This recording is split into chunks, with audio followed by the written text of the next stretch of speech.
పెళ్లి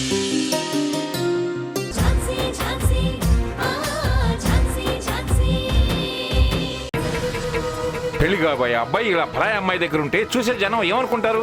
నువ్వైనా చెప్పాలి కదరా. మీరింకా ప్రియాంక గౌతమ్ పెళ్లి గురించి ఆలోచిస్తున్నారా? ప్రస్తుతానికి దాన్ని మర్చిపోండి. అయినా ఝాన్సీ మన వాడి ప్రాణాలు కాపాడి చావు బ్రతుకుల మధ్య ఉంటే పరామర్శించాల్సింది పోయి ఇక్కడే ఉండి ఆగిపోయిన ఎంగేజ్మెంట్ గురించి, అలిగి వెళ్ళిపోయిన ప్రియాంక గురించి ఆలోచిస్తూ ఉన్నారా? దాని గురించి కాకపోతే ఇంకా దేని గురించి ఆలోచిస్తావురా? ఎంగేజ్మెంట్ అని అందరినీ పిలిచి ఇలా సడన్ గా ఆగిపోవడంతో అందరూ నానా రకాలుగా అనుకుంటున్నారు. నాన్న, నడవలేని కాళ్ళు 100 కారణాలు వెతుకుతాయి. అలాగే అదుపులో లేని నోరు 100 మాటలు మాట్లాడుతుంది. వాటన్నిటినీ పట్టించుకుంటే ఎలా? అసలు అటాక్ ఎవరు చేశారు, ఎందుకు చేశారని దాని గురించి మాట్లాడాలి. కానీ మాట్లాడకుండా ఎలా ఉంటావురా? నేను ఆల్రెడీ కమిషనర్ గారికి ఫోన్ చేశాను. ఇమీడియట్ గా ఎంక్వైరీ చేసి అటాక్ చేసిన వాళ్ళని పట్టుకోమన్నాను. నా ఇంటికి వచ్చి నా మనవడి మీద అటాక్ చేయడానికి వాళ్ళకి ఎంత ధైర్యం ఉండాలి? వాళ్ళు ఎవరైనా సరే వదిలే ప్రసక్తే లేదు. అసలు అటాక్ ఎవరు చేశారు, ఎందుకు చేశారు? ఫంక్షన్కి ఎవరైనా కొత్త వాళ్ళు వచ్చారా? మనం కానీ కృష్ణప్రసాద్ వాళ్ళు కానీ ఇన్వైట్ చేయని వాళ్ళు ఎవరైనా వచ్చారా? కొత్త వాళ్ళు ఎవరొస్తారండి? మరైతే తెలిసిన వాళ్లే చేశారంటావా? అది ఇంకా కన్ఫామ్గా తెలీదురా. కానీ గౌతమ్కి కొంతమంది మీద అనుమానం ఉంది. మొన్న ఏదో కేసులో భాగంగా కొంతమందిని అరెస్ట్ చేశాడు. వాళ్లే మన గౌతమ్ మీద రివెంజ్ తీర్చుకోవడానికి ఇదంతా చేశారని వాడి అనుమానం. అనుమానం మాత్రమే కాదు, అదే నిజమని నమ్ముతున్నాడు. ఒరే చంద్ర, ఓసారి ఫంక్షన్కి వచ్చిన ఫోటోగ్రాఫర్స్ని, వీడియోగ్రాఫర్స్ని పిలిచి అందులో ఫొటోసు, ఫుటేజ్ని చూడండి. ఎవరైనా అనుమానం కనిపిస్తే వెంటనే నాకు చెప్పండి. సరే నాన్న. అటాక్ చేసిన వాళ్ళ గురించి తెలియాలి అంటే ఝాన్సీ స్పృహలోకి రావాలి. తను వాళ్ళని చూసే ఉంటుంది. అందుకే ఝాన్సీ స్పృహలోకి వచ్చే వరకు తన బాధ్యతని గౌతమే తీసుకున్నాడు. మళ్ళీ ఎవరైనా వచ్చి అటాక్ చేసే అవకాశం ఉందని తన దగ్గరుండి కంటికి రెప్పలా చూసుకుంటున్నాడు.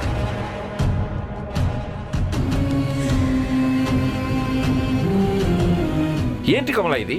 ఏం మాట్లాడుతున్నాడు వాడు? తన బాధ్యత గౌతమ్ తీసుకోవటం ఏంటి? అదే నిజమైతే మనం కృష్ణప్రసాద్ వాళ్ళకి ఏం సమాధానం చెప్పాలి, ఎలా ముఖం చూపించాలి? ధన అన్నట్టు తను మనకు మంచి చేసే ఉండొచ్చు, కానీ అలా అని తనను మన ఇంటి కోడల్ని చేసుకుంటావా? చేసుకోలేం కదా. నా కొడుకు ఎందుకు ఇలా జరగాలి మావయ్య? వాడు ఏం పాపం చేశాడు? ఎందుకంత అపరాధం తలపెట్టారు?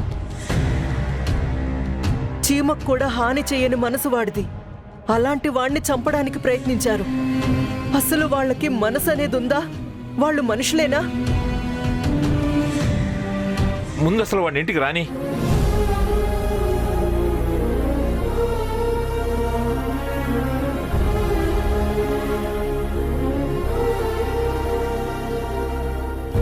అక్క, నువ్వు బాధపడకు. గౌతమ్కేమీ కాదు. గౌతమ్ ఎప్పుడూ కూడా న్యాయం వైపే నిలబడేవాడు. అలాంటి వాళ్ళక దేవుడు ఎప్పుడు అండగా ఉంటాడు. నువ్వు ధైర్యంగా ఉండు.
సార్, సెలైన్ బాటిల్ మార్చాలి.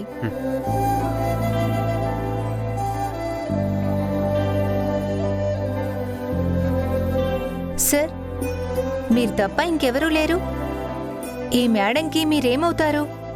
మీరేమనుకుంటున్నారు? ఏమో సార్, నాకెలా తెలుస్తుంది? తను నా ప్రాణం, నా చివరి శ్వాస వరకు నేను వదలని బంధం. నా లవర్, నా కాబోయే భార్య, ఇలా ఒక్కటేంటి, అన్నీ తనే నాకు. సార్, మీరు మాట్లాడుతున్నప్పుడు మేడంలో కదలికలు వస్తున్నాయి.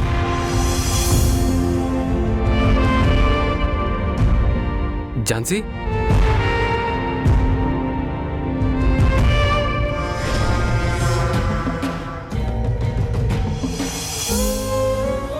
ఝాన్సీ, సార్, మీరు మాట్లాడుతున్నప్పుడు రియాక్ట్ అయ్యారు. మీరు చూసేలోపు మళ్ళీ నార్మల్ అయ్యారు. Sorry sir, don't worry. మేడంకి తొందరలోనే స్పృహ వస్తుంది, ఏం ఫీల్ అవ్వకండి. ఏమైనా ఉంటే పిలవండి, వస్తాను.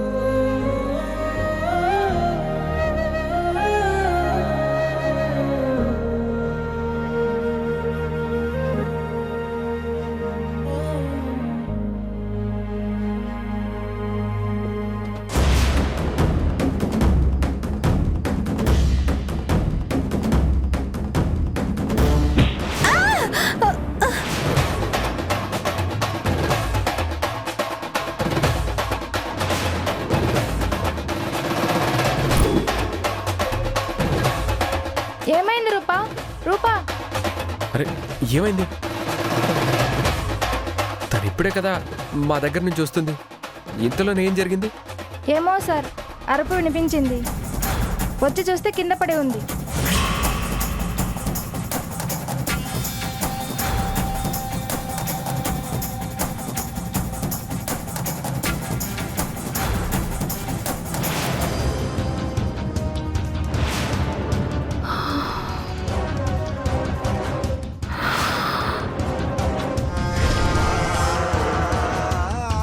సరే, ముందు ఈవిడ్ని ట్రీట్మెంట్కి తీసుకెళ్ళండి. అలాగే సార్.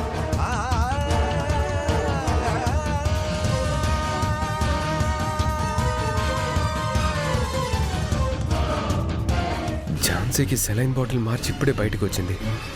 ఇంతలోనే ఏం జరిగి ఉంటుంది? ఒకవేళ ఎవరైనా కావాలనే చేశారా?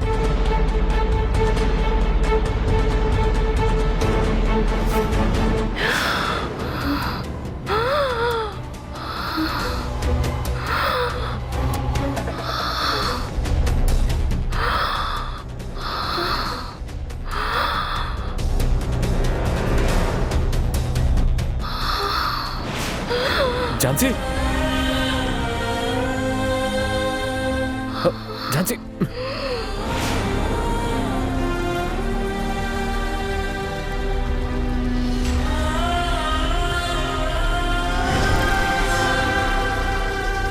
ఇంతకీ ఆక్సిజన్ మాస్క్ ఎవరు తీశారు? నేను బయటికి వెళ్ళినప్పుడు లోపలికి ఎవరైనా వచ్చారా?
ఝాన్సీకి ఇప్పుడు ఎలా ఉందో ఏంటో. తనుగాని కోలుకుంటే గౌతమ్ వెంటనే వేట మొదలు పెడతాడు. వాళ్ల మీద ఎవరు అటాక్ చేసింది, ఆ బుల్లెట్ వచ్చిన గన్ను పట్టుకున్న చెయ్యి, ఆ మనిషిని పంపించిన వాళ్ళు, తీసుకొచ్చిన వాళ్ళు, అలా నేను కూడా దొరికిపోతాను. అది జరగకూడదు. ఇంతకీ ప్రియాంక నన్ను ఇక్కడికి ఎందుకు రమ్మంది? ఎందుకు కలవాలి అనుకుంటోంది?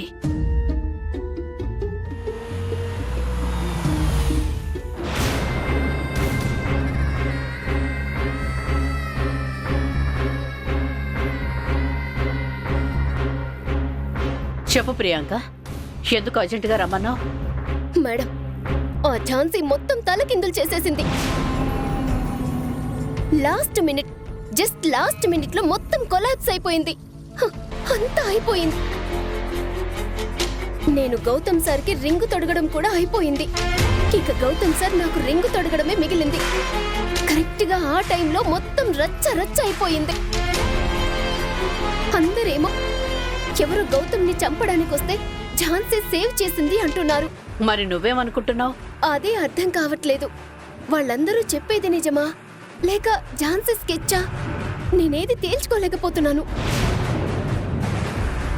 కానీ ఝాన్సీ నిజంగా కాపాడిందని పాజిటివ్ గా ఆలోచించాలంటే నా మనసు ఒప్పుకోవట్లేదు. నాకు కాబోయేవాణ్ణి తను కాపాడ్డమేంటి? చూడు ప్రియాంక, అందరూ అంటున్నట్టు ఝాన్సీ గౌతమ్ని కాపాడుండొచ్చు, లేదా తన స్కెచ్ అయినా అయ్యుండొచ్చు. ఏదైనా కానీ అది మాత్రం తన ప్లాన్ ప్రకారమే జరిగిందని నువ్వందరినీ నమ్మించగలిగితే గౌతమ్ నిన్ను నమ్ముతాడు. అప్పుడే నీకు గౌతమ్కి లైన్ క్లియర్ అవుతుంది. మీ పెళ్లికి ఏ అడ్డు లేకుండా పోతుంది. లేదంటే ఆ ఝాన్సీ గౌతమ్ని నీకు దక్కనివ్వదు, ఎగిరేసుకుపోతుంది. లైన్ క్లియర్ అవుతుంది, పెళ్లి కడ్డు లేకుండా పోతుంది, అది ఇది అంటున్నారు. కానీ జరిగిన ఇన్సిడెంట్ ఝాన్సీ ప్లాన్ అని నేను ఎలా నిరూపించాలి? ఏం చెయ్యాలి? ఇలా అన్నింటికి డిపెండ్ అయితే ఎలా ప్రియాంక? నువ్వు కూడా కొంచెం ఆలోచించు. నీకు కూడా బుర్ర ఉంది కదా? బుర్ర ఉంది, కానీ ఇలాంటి విషయాల్లో ఎలా వాడాలో తెలియదు. నేను డాక్టర్ని, మీలా లాయర్నో లేదా పోలీస్నో అయ్యుంటే ఈ స్కెచ్లు కేసుల గురించి ఆలోచించేదాన్ని. ముందు నన్ను ఏం చేయమంటారో చెప్పండి. గౌతమ్ సార్ కోసం నేను ఏదైనా చేస్తాను. సరే, చెప్పేది జాగ్రత్తగా విను.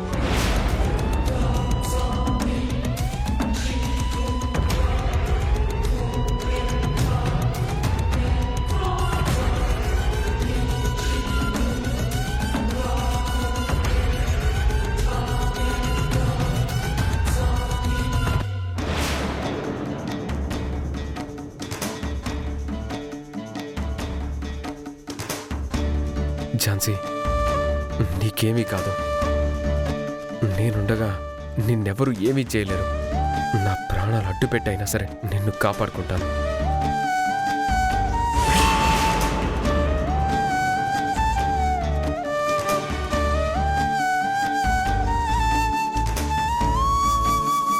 ఝాన్సీ, ఆ బుల్లెట్ నాకు తగలాల్సింది, కానీ నా ప్రాణాన్ని కాపాడడానికి నువ్వు నీ ప్రాణాన్ని పణంగా పెట్టావు. ఇప్పుడు నేను ఇలా చూసి తట్టుకోలేకపోతున్నాను. ఎప్పుడు స్పృహలోకి వస్తావా, నీ కళ్ళు నన్ను ఎప్పుడెప్పుడు చూస్తాయా అని ఆశగా ఎదురు చూస్తున్నాను. ఒక్కసారి లేచి నన్ను చూడు ఝాన్సీ. నీ నోటితో ఒకే ఒక్కసారి గౌతమ్ గారు అని ఒక్కసారి పిలువు ఝాన్సీ.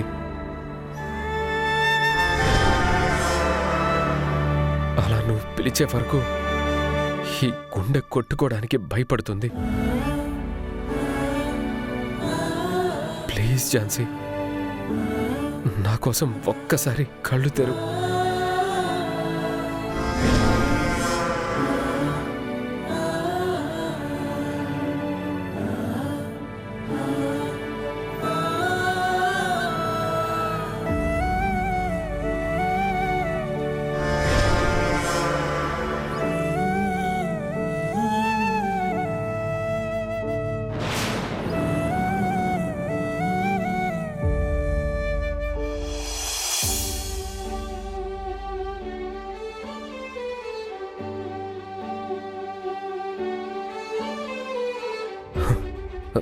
ఝాన్సీ,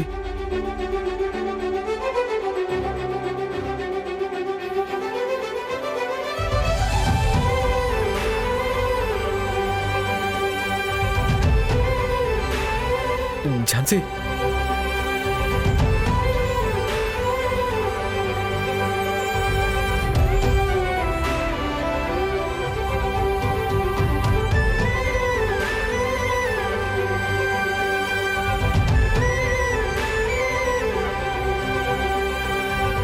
గౌతమ్ గారు మీకేం కాలేదుగా? నాకేం కాలేదు, నేను బానే ఉన్నాను. ఇప్పుడు నీకెలా ఉంది?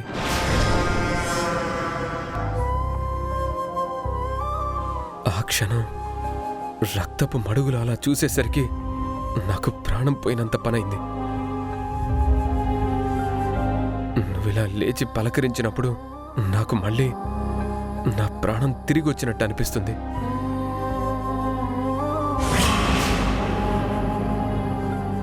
ఝాన్సీ, వాళ్ళు నన్ను అటాక్ చేస్తుంటే నువ్వెందుకు అడ్డొచ్చావు? అలా రావటం వల్ల నీ ప్రాణానికి ఏమైనా అవుతుందని తెలీదా? నాకు నా ప్రాణాల కంటే మీ ప్రాణమే ముఖ్యం.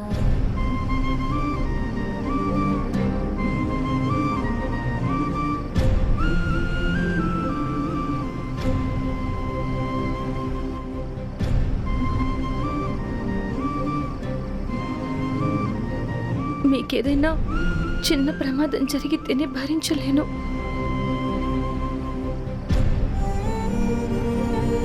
అలాంటిది వాళ్ళు మిమ్మల్ని టార్గెట్ చేశారని తెలిసి కూడా రాకుండా ఎలా ఉండగలను?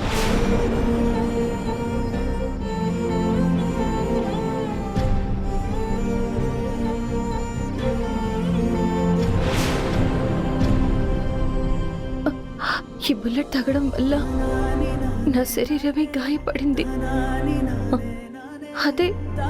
అదే బుల్లెట్ మీకు తగిలితే నా మనసుకి గాయం అవుతుంది.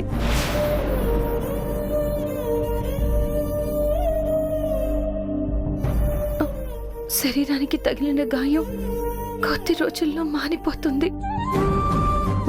అదే గాయం మనసుకి తగిలితే ఆ గాయం మారడానికి ఒక జీవితం కూడా సరిపోదు.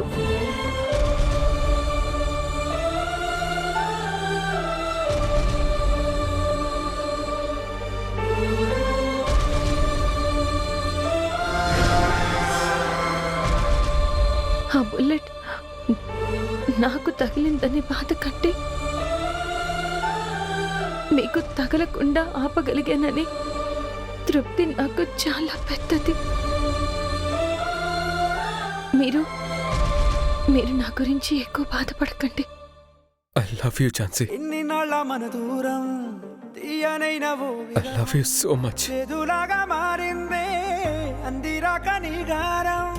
దేన్ని కాను బియ్యాలే ఎంత బుజ్జగించాలే పెట్టు నువ్వు తెంచేలా లంచమేంటి కావాలే కాలివాన జాడేలేదే రవ్వంతైనా నా చుట్టూ అయినా మునిగిపోతున్నానే దారే చూపెట్టు. ఇదే కరెక్ట్ టైం వెళ్ళిపోవడానికి. ఇక్కడే ఎక్కువసేపు ఉంటే దొరికే ఛాన్స్ ఉంది.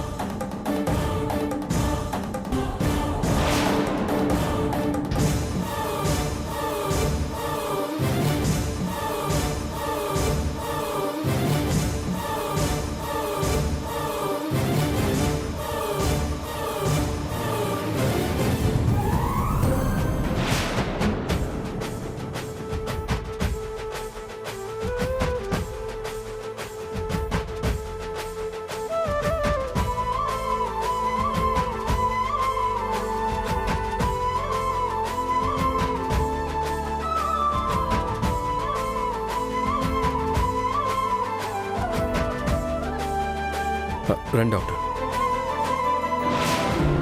ఝాన్సీ గారు ఇప్పుడు ఎలా ఉంది?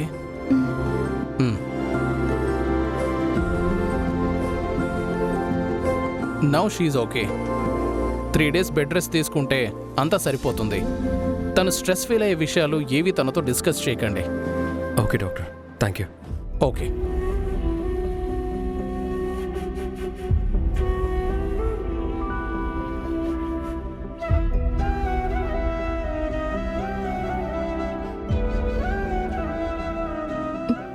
గౌతమ్ గారు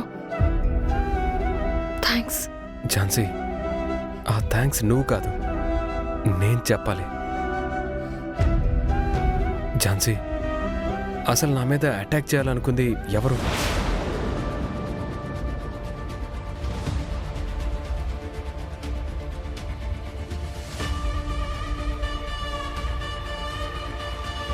నన్ను అటాక్ చేస్తున్న విషయం నీకెలా తెలిసింది ఝాన్సీ?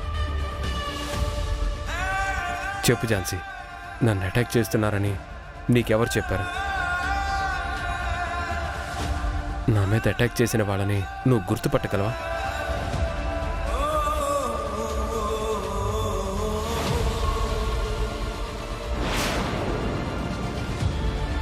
జరిగింది చెప్తే గౌతమ్ గారు వెంటనే రవిచంద్ర దగ్గరికి వెళ్ళి గొడవ పడతారు. ఇప్పటికే ఫంక్షన్ ఆగిపోయిందని, గౌతమ్ గారికి ఇలా జరిగిందని వాళ్ళ ఇంట్లో వాళ్ళు చాలా బాధపడుతుంటారు. నేను ఎట్టి పరిస్థితుల్లో నోరు విప్పకూడదు. ఝాన్సీ, అడుగుతుంటే ఆన్సర్ చేయకుండా సైలెంట్గా ఉంటావే?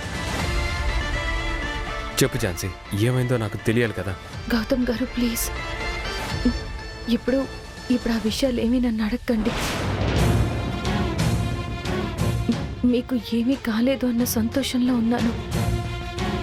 ఆ విషయాలు గుర్తు చేసి మళ్ళీ నన్ను బాధ పెట్టకండి. సరే ఝాన్సీ, అయితే ఇంకేం అడగను. ముందు నువ్వు ప్రశాంతంగా పడుకో.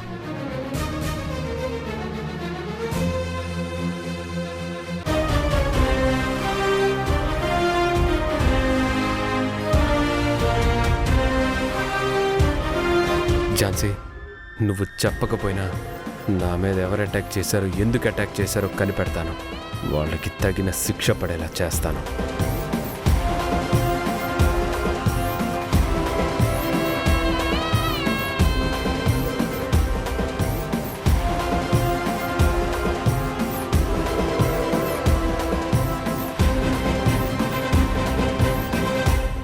కేసుకు సంబంధించిన డిఫెన్స్ లాయర్ గారు వచ్చారా? Yes your honour. ఝాన్సీ గారు వచ్చారా? రాలేదు యువర్ ఆనర్. అలాగే కేసుకు సంబంధించిన ఎస్ఐ గారు కూడా రాలేదు. అదేంటి, మీ తరపున వాదించడానికి లాయర్ రాకపోవడం ఏంటి? ఝాన్సీ గారు వచ్చారు యువర్ ఆనర్.